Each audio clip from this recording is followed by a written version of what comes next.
Hello, तो आप सभी का स्वागत है आपके अपने यूट्यूब चैनल कंपोस्टर पर। आई होप कि आप सभी अच्छे होंगे। तो इस वीडियो में देखेंगे हम भूगोल जियोग्राफी के मोस्ट इंपोर्टेंट क्वेश्चन। देखो जो ये आपके क्वेश्चन है बैक और इम्प्रूवमेंट एग्जाम के लिए है, जिसमें हिंदी मीडियम इंग्लिश मीडियम दोनों के लिए क्वेश्चंस अवेलेबल हैं।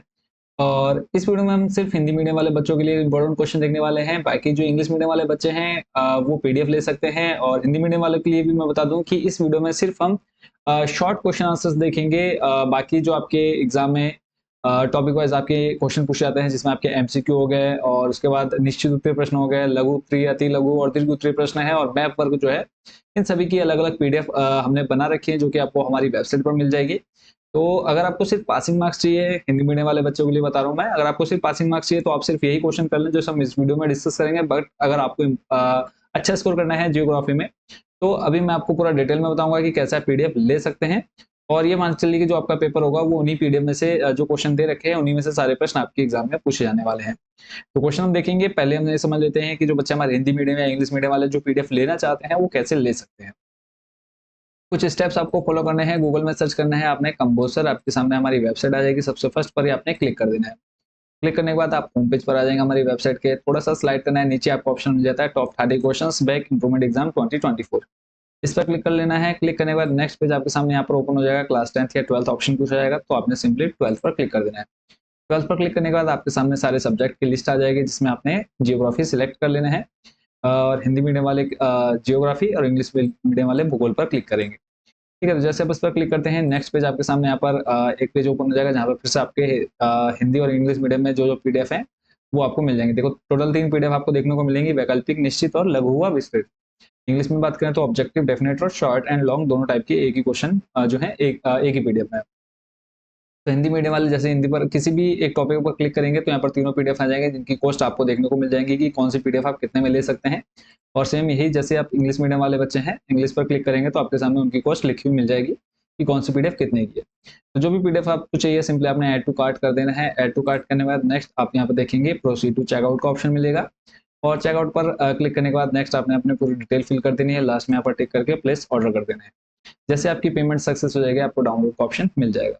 अब जो बच्चे डायरेक्ट व्हाट्सएप पर लेना चाहते हैं तो वो भी आप ले सकते हैं। कैसे? आपको यहाँ पर व्हाट्सएप नंबर मिल जाएगा, आप जब वेबसाइट में विजिट करेंगे, ठीक है, तो यहाँ पे आपको व्हाट्सएप नंबर मिल जाएगा। इस व्हाट्सएप नंबर पर आपने अपनी क्लास, सब्जेक्ट और आपने मीडियम बता देना है, और कौन सी पीडीएफ आपको चाहिए वो भी आपने हमको बताना है। तो हम आपको एक क्यूआर कोड दे देंगे। उस क्यूआर कोड पर जैसे आप पेमेंट करते हैं, आपको पीडीएफ डायरेक्ट अपने व्हाट्सएप नंबर पर मिल जाएगी। तो ये थी प्रोसेस कि कैसे आप पीडीएफ लेकर के बहुत अच्छा स्कोर कर सकते हैं अपने बैक या फिर इंप्रूवमेंट एग्जाम। चलते हैं इंपॉर्टेंट क्वेश्चन पर, और कुछ ही क्वेश्चंस हम यहाँ पे देखेंगे ताकि आपके एटलीस्ट पासिंग मार्क्स आ जाएं जो बच्चे पीडीएफ नहीं ले रहे हैं। ठीक है, तो पहला प्रश्न आपके सामने है, भारतीय कृषि की समस्याओं का विश्लेषण कीजिए। मोस्ट इंपोर्टेंट क्वेश्चन है और आपके बैक इंप्रूवमेंट एग्जाम के पॉइंट ऑफ व्यू से मोस्ट इंपोर्टेंट रहेगा। तो पहला प्रश्न है, भारतीय कृषि की समस्याओं का विश्लेषण कीजिए। तो ये आपने पूरा देख लेना है। नेक्स्ट अगला प्रश्न है, मानव भूगोल अस्थिर पृथ्वी और चंचल मानव के बीच परिवर्तनशील संबंधों का अध्ययन है, व्याख्या कीजिए। तो प्रश्न आप देख सकते हैं 2010, 19, 15, 9 और 17 में पूछा गया है। अगला प्रश्न जो आपने देखना है, आंसर आप लोग वीडियो रोक करके या फिर स्क्रीनशॉट लेकर के पढ़ लीजिएगा, क्योंकि अगर हम आंसर डिस्कस करेंगे तो आप उतने क्वेश्चन नहीं देख पाएंगे जितने इस वीडियो में हम कवर करने वाले हैं।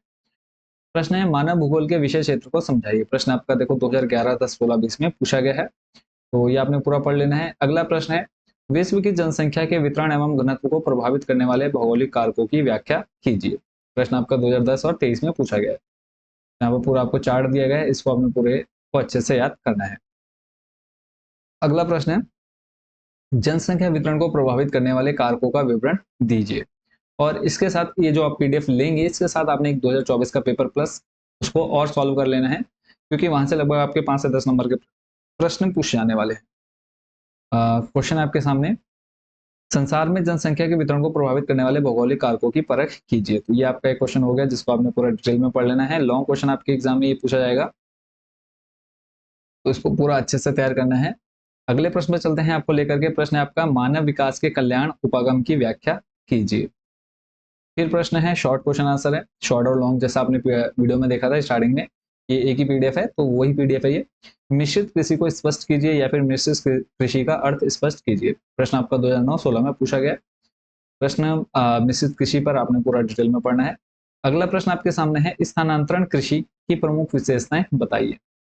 प्रश्न आपका 2012 और 16 में पूछा गया। अगला प्रश्न जो आपने देखना है वो है रोपण कृषि की प्रमुख विशेषताएं बताइए। एक ये प्रश्न आपने देख लेना है। अगला प्रश्न आपके सामने है रोपण कृषि क्या है, विश्व के उन क्षेत्रों का उल्लेख कीजिए जो रोपण कृषि हेतु उपयुक्त है।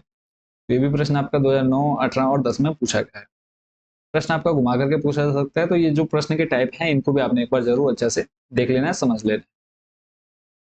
लॉन्ग में आपने ये समझना है क्वेश्चन और पूरा याद कर लेना है। अगला जो इंपॉर्टेंट क्वेश्चन है वो है कुटीर उद्योग से क्या अभिप्राय है, उदाहरण सहित स्पष्ट कीजिए। प्रश्न आपका 18-23 में पूछा गया है। नेक्स्ट क्वेश्चन है विश्व में सूती वस्त्र उद्योग के स्थानीकरण को प्रभावित करने वाले कारकों की विवेचना कीजिए तथा सूती वस्त्र उत्पादन के प्रमुख क्षेत्रों को बताइए। नेक्स्ट अगले अगले प्रश्न पर चलते हैं। प्रश्न है आपका ट्रांस साइबेरियन रेल मार्ग का विस्तार लिखिए, या फिर पार साइबेरियन रेल मार्ग कहाँ है। इसका नेक्स्ट क्वेश्चन है पार महाद्वीपीय रेल मार्ग क्या होता है, इसको किन्हीं दो का में उल्लेख भी करना है। नेक्स्ट क्वेश्चन है विश्व व्यापार में सुएज नहर का भौगोलिक महत्व बताइए। प्रश्न आपका 2009-17 में पूछा गया है। सुएज नहर का क्या महत्व है विश्व व्यापार में। देखो कुछ भी व्यापार होता है वो सुएज नहर के माध्यम से ही होता है ज्यादातर। अगला प्रश्न है परिवहन एवं संचार के जाल को देश की जीवन रेखा क्यों कहा जाता है, इसको आपने समझना है। नेक्स्ट क्वेश्चन है विश्व व्यापार में सुएज नहर के मूल्यांकन का विवेचन कीजिए। प्रश्न आपका 2013। देखो सुएज नहर से आपका प्रश्न आएगा ही आएगा, तो पूरा एक बार डिटेल में आपने अच्छे से पढ़ लेना है सुएज नहर को, और ये पूरा यहाँ पर आपको डिटेल में दिया गया है सुएज नहर के बारे में। नेक्स्ट क्वेश्चन है और मोस्ट इंपॉर्टेंट और रिपीटेड क्वेश्चन, और पूरे पूरे चांसेस क्वेश्चन के आपके एग्जाम में आने के, कि विश्व व्यापार संगठन को स्पष्ट कीजिए। और प्रश्न देखो कई बार आपका घुमा करके पूछा गया है, तो सभी क्वेश्चंस को हम एक बार पढ़ लेते हैं किस किस तरह से आपसे ये प्रश्न पूछा जा सकता है। विश्व व्यापार संगठन के आधारभूत कार्य कौन से हैं, या फिर विश्व व्यापार संगठन का मुख्यालय किस देश में स्थित है, विश्व व्यापार संगठन का मुख्यालय कहाँ है, फिर विश्व व्यापार संगठन के महत्व को समझाइए। अगला प्रश्न है अंतर्राष्ट्रीय व्यापार से देश कैसे लाभ प्राप्त करते हैं। प्रश्न आपका 2015-17-23 में आ चुका है। नेक्स्ट क्वेश्चन है पत्तनों को अंतर्राष्ट्रीय व्यापार के द्वार क्यों कहा जाता है, उनके द्वारा प्रदान की जाने वाली किन्हीं 3 सुविधाओं की व्याख्या कीजिए। तो इसको आपने समझना है। अगला प्रश्न है भारत में जनसंख्या के असमान वितरण के कारणों का वर्णन कीजिए। प्रश्न आपका 2009, 18, 20 में पूछा गया है। अगला प्रश्न, और ये पूरा आपने डिटेल में देख लेना है, जो बच्चे इसका लेना चाहते हैं स्क्रीनशॉट, आप स्क्रीनशॉट लेकर के भी इसको पढ़ सकते हैं।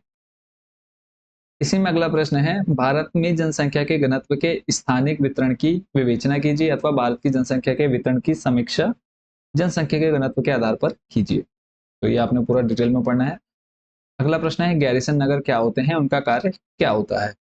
ठीक है, तो ये आपने पूरा पढ़ लेना। और लास्ट क्वेश्चन आपके सामने है आज की इस वीडियो का, भारत के किन्हीं 2 महानगरों के नामों का उल्लेख कीजिए। यहाँ पे आ जाएगा लखनऊ और भोपाल महानगर है। ठीक है, तो फिलहाल इस वीडियो में इतने ही। बाकी जो क्वेश्चन है उसको आप जो बच्चे पीडीएफ लेंगे तो वो पीडीएफ लेकर के इन सभी क्वेश्चंस का एक्सेस ले सकते हैं। तो पीडीएफ कैसे लेनी है वो मैं आपको ऑलरेडी बता चुका हूँ। सिंपल स्टेप्स फॉलो करने हैं, गूगल पे सर्च करना है कंपोजर, वेबसाइट पर आ जाएंगे, थोड़ा सा स्लाइड करना है नीचे, टॉप 30 क्वेश्चंस, उसके बाद आपने यहाँ से क्लास सेलेक्ट करनी है 10th 12th में आने के बाद आपने जो भी सब्जेक्ट के लेने हैं वो आप यहाँ से चूज कर सकते हैं।